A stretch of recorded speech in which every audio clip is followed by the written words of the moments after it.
Serge, ça va plutôt aussi cher pareil. Ça va. À canette, une ouvrage à canette. En canette, Il avait commandé pour ta couverture, comment t'as commandé de canette? 2000 canettes.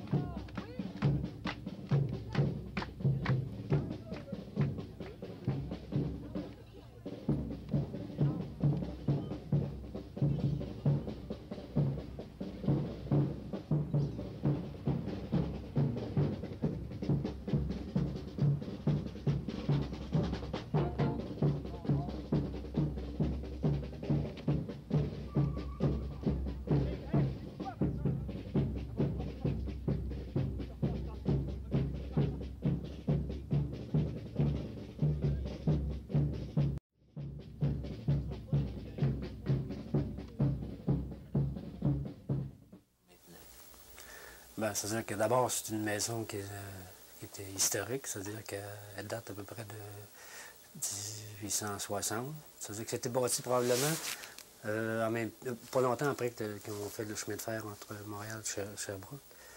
Au début, ça devait servir d'hôtel pour recevoir les gens qui venaient travailler à la mine de cuivre. Parce qu'au début de Actonville, c'était une mine de cuivre. C'est la mine de cuivre qui a amené les gens ici.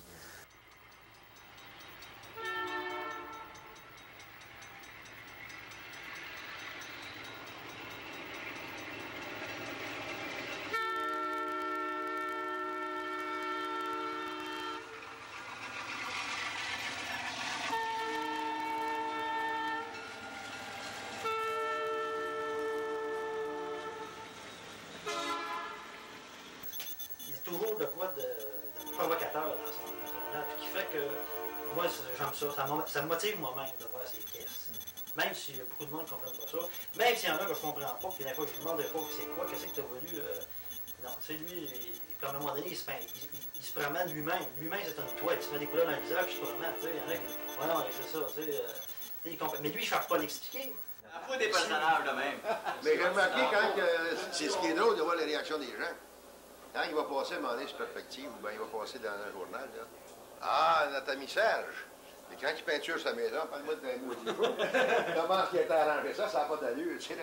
Ça donne une valeur sentimentale parce qu'en fait, comme tu disais, je suis le monde dedans. Puis, j'ai décidé l'an passé de faire une exposition rétrospective de mes œuvres de 1960 à 84, puis d'exposer en même temps des échanges de tableaux, des échanges d'œuvres que j'avais fait avec d'autres artistes. Fait que tout autour de la maison, j'ai présenté, si tu veux, cette exposition-là dans le cadre des Fêtes nationales. Là. Puis en même temps, j'ai décidé de commencer à la peindre, parce qu'il y a certaines parties qui étaient assez maganées, comme on dit. Puis j'ai décidé de commencer à la peindre en couleur. Puis au fur et à mesure, j'ai commencé à penser que je pourrais me servir, en fin de compte, de certains détails de la maison pour faire d'autres tableaux, en m'inspirant directement d'un détail d'un chevron qui retient la galerie. J'ai l'intention aussi de continuer à faire des tableaux à partir de châssis et de portes. C'est beaucoup moins coloré que ça pouvait l'être pendant l'élection fédérale. Il était candidat. Mais bon, il y a des gens qui n'aiment pas ça, mais il y a des gens de toute façon qui sont pas tellement touchés par ce qui peut être la peinture abstraite ou une forme d'expression qui est haute qu'un cadre en velours ou du macramé. c'est pas... nous autres, on n'embarque même pas dans ce débat-là. Je pense que de la création, c'est de la création. Il n'y a pas à avoir de censure là-dessus. Oui, je pense qu'à partir du moment où tu poses un geste de créateur, c'est un geste critique, là, en fin de compte. Ça fait partie du geste. C'est-à-dire que, tu sais, c'est pas comme réfléchi, voulu comme ça, c'est comme ça.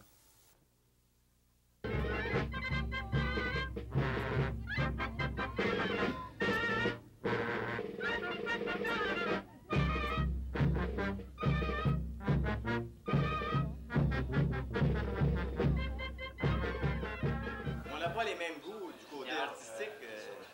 Moi, je suis un naturaliste, faudrait que je peinture des carottes là-dessus. Peut-être.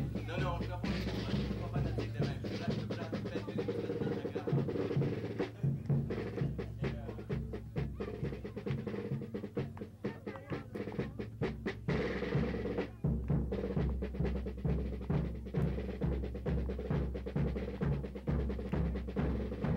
Ça, c'est vieux. C'est en 1909 ou 1908. Ils ont fondé la fanfare, ça. C'est Raoul Blanchard, Adelor Ledoux, Bernier, Azari Ledoux. Azari Ledoux est à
L'humour, on aimait beaucoup plus rire que faire de l'argent.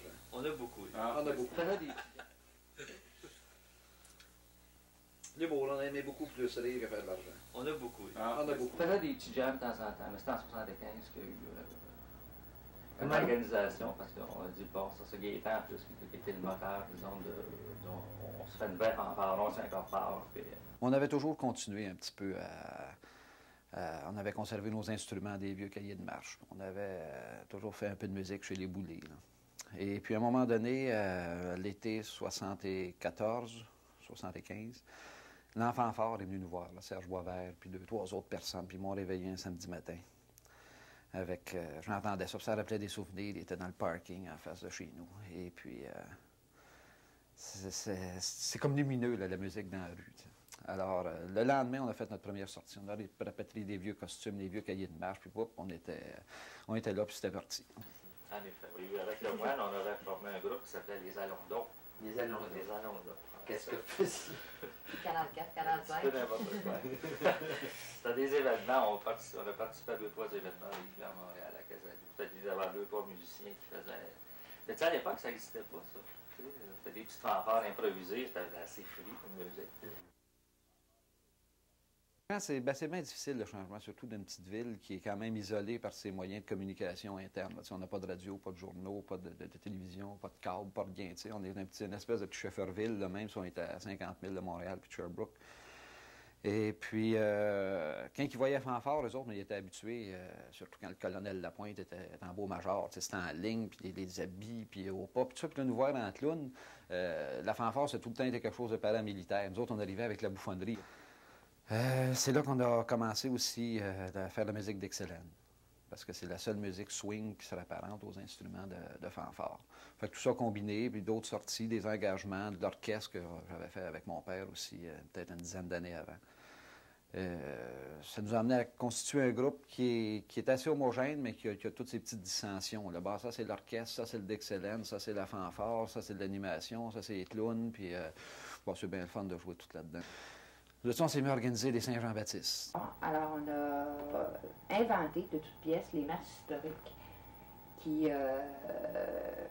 au lieu de mettre la parade dans la rue, puis les gens de chaque côté de la rue, au lieu de mettre la parade dans la rue, puis les gens de chaque côté de la rue pour regarder la parade, on a mis les gens dans la rue, puis on les a fait marcher d'un site à l'autre, où on a reconstitué des événements qui s'étaient... Ou des places où il y a des personnages qui racontent un peu leur vie, ou des événements dans la vie de certains personnages. Puis en 78, on a refait la même chose, puis là, notre point de chute était chez Serge, et Serge avait organisé une exposition de peinture sur sa galerie. Alors moi, j'appelais ça une galerie de peinture. C'était magnifique, hein? Il y avait ces grands tableaux bleu, blanc, rouge, tout autour du deuxième étage, à l'extérieur de la galerie. C'était absolument magnifique. Ça a permis aux gens de voir des tableaux de Serge. Avec Serge, ouais, le premier, les premiers trips, les premières organisations avec Serge, ça a été les événements 21-24 qui étaient en 1968. Puis Serge a décidé qu'à Acton, on faisait une fête. Les 21-24, c'était du 21 juin au 24 juin 1968. À l'époque, je faisais des événements. On va faire une Saint-Jean-Baptiste, mais qui va refléter le Québec actuel, qui était peut-être plus Montréal, mais c'est pas important. C'est ça, ça a été quand même 4 jours de fête où il y avait tout ce qui se brassait le plus là, au niveau culturel. C'était vraiment centré sur le culturel, ces fêtes-là. On a vu Charles-Bois, Forestier, Claude Dubois, Brassard qui est venu faire sa pièce. Ouais, c'est ça, je le sais. Jazz Libre, c'est ça. Jazz Libre qui était avec Charles. Jazz Libre. Puis lui, avec son groupe là, de Tousignan et puis Ayotte, peut-être une quinzaine de peintres, de sculpteurs qui sont descendus à Acton, qui ont fait une exposition qui a duré 2-3 jours. C'est évident que les gens d'Actonville n'étaient pas nécessairement... pour eux autres, c'était pas une réalité, hein, c'était pas du quotidien. Sauf que ça a donné vraiment un coup. C'est les gens, les jeunes aussi qui étaient à l'époque, de notre âge ou plus jeunes que ça, eux autres, ils ont embarqué. C'est ça, le moine, ça fait partie de cette évolution-là. C'est où on a connu l'apothéose toutes les années de 65 à 75, là, où tout était permis, tout se découvrait, je pense bien que si tu prendrais ces 10 ans-là, tu vas les étaler sur 50 ans, puis toutes ces choses-là vont peut-être survivre, plus ou moins. On a été chanceux d'un côté de tout vivre ça. T'sais.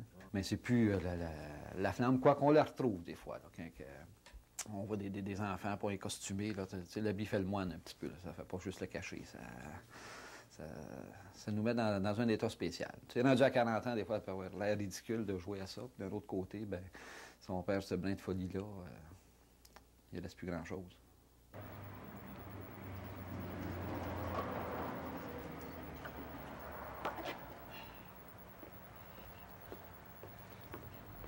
Ça, ma masse.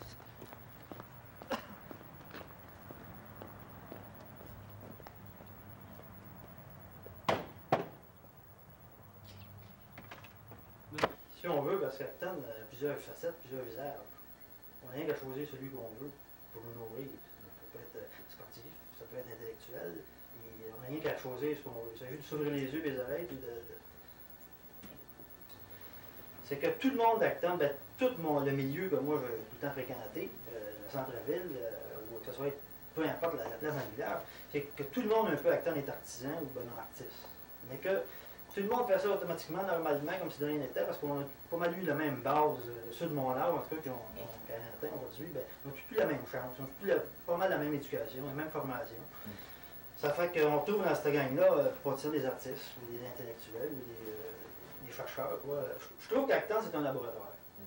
Puis que peu importe la personne, là, je parle pour moi, parce que les autres, c'est assez difficile de... Mais l'éducation que j'ai eue chez nous, la formation que j'ai eue chez nous de maintenant à 10 ans, ça ne peut pas faire autrement que mener dans une vie artistique.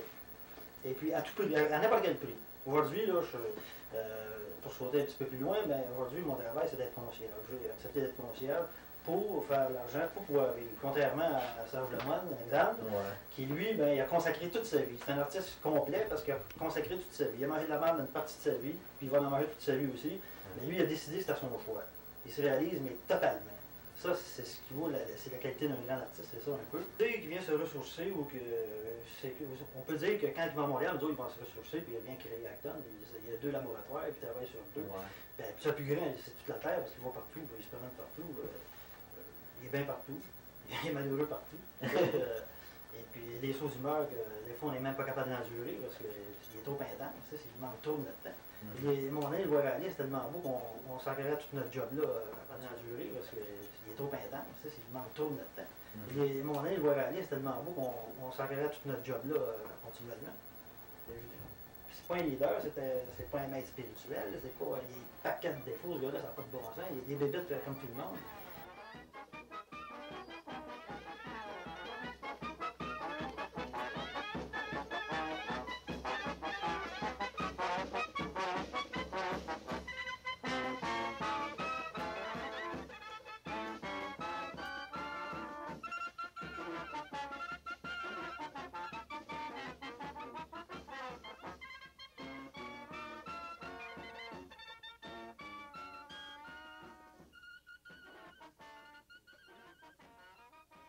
D'habitude, les gens disent ça c'est marginal parce que ça sort de l'ordinaire, disons. C'est plus dans cet esprit-là. Marginal, ça veut plus dire un peu sortir de l'ordinaire. Mais marginal en tant que nombre, tu sais, l'artiste c'est pas plus marginal que beaucoup de métiers dans la société. Tu sais. Je me sens marginal jusqu'à un certain point parce que mes idées et les idées du grand public, du journalier qui travaille dans les manufactures ou le restant du monde qui écoute la télévision, c'est bien différent avec mes conceptions de vie. Ça, c'est une autre affaire. Les chars, le sport, puis les bagarres, on n'a jamais trippé ça bien fort. Fait que nous encore, ça nous marginalise, une petite ville industrielle. On a mis... J'ai déjà travaillé à l'usine aussi, je sais ce que c'est. Ben, c'est un job qui est libre, tu sais, qui est pas, je vais pas à puncher ou à... C'est une autre chose, une autre approche. Je travaille. Là, ils peuvent pas absolument demander à Serge de changer les couleurs de la maison. Ils n'ont pas de règlement fait pour ça. Et c'est jamais rétroactif, un règlement. Arrange ça, ça fait partie de mon œuvre. Un règlement, c'est pour après, c'est pas pour avant. Section de la maison. Tu ne peux pas rien faire. C'est un tableau en entier que tu vas faire. Monsieur, c'est un chef-d'œuvre. Par rapport au procès? Moi, le procès, je le vois bien plus... si je me mêle de ça un peu, là, peut-être que la renommée de mon ami va percer un peu plus. Et puis que j'hériterai de leur giron. On se fait toujours exploiter. C'est ça, il arrive. Puis je suis pas content de le faire, puis tu le feras pas. Je le ferai pas de façon mesquine ni de façon inconnue avec toi. C'est ça, c'est ça. Je veux dire, je veux pas protéger le chef ou le conseil municipal ou n'importe quoi. Ou c'est... tout est business. Je me sens coupable d'être innocent.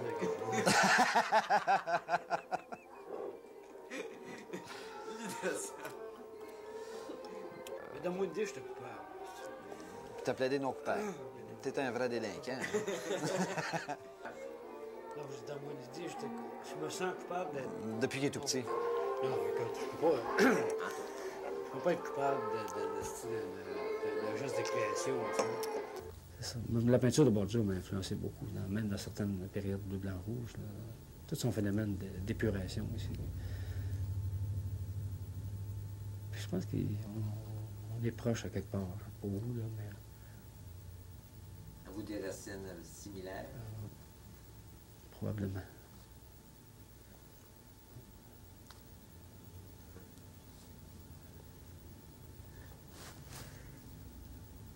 Mais tu continues à avoir une implication dans le milieu, entre autres, tu t'es présenté candidat Rino. C'est quoi que ça représente, ce sorte d'implication sociale? Bon, c'est un peu une critique de la politique fédérale, tu sais, c'est un peu... c'est le goût aussi de m'amuser pendant une couple de mois dans les élections. Le goût de faire avoir du fun. Oui, si je m'arrange jusque-là, là, Je vais être assez intelligent là, parce qu'on rajeunit en vieillissant. Ben, être assez intelligent là, pour être rhinocéros. Les gens ne sont pas d'accord pour que j'aille peinturer la gare. Ils ont dit, peinture chez vous, ça ne nous dérange pas. Fait que c'est ça que je fais. D'ailleurs, j'ai promis que pendant toute la campagne, que je peinturais au moins 1 heure par jour, dépendant de mon agenda, que je continuerais à peinturer la maison et que ça serait terminé probablement que dans le premier mandat, je fais la promesse solennelle que durant le premier mandat, elle sera complètement, non seulement peinturée, mais rénovée. Alors, c'est une des promesses que j'ai réalisées. Je pense que je ne me rappelle pas des autres candidats à l'époque, mais je suis sûr que dans les autres candidats, à part M. Stigui, je suis sûr qu'il n'y a personne là-dedans qui a réalisé ces promesses. Fait que vous pouvez me faire confiance. Toutes les promesses que nous allons vous faire vont se réaliser. Nous sommes là, nous nous présentons comme un parti fort,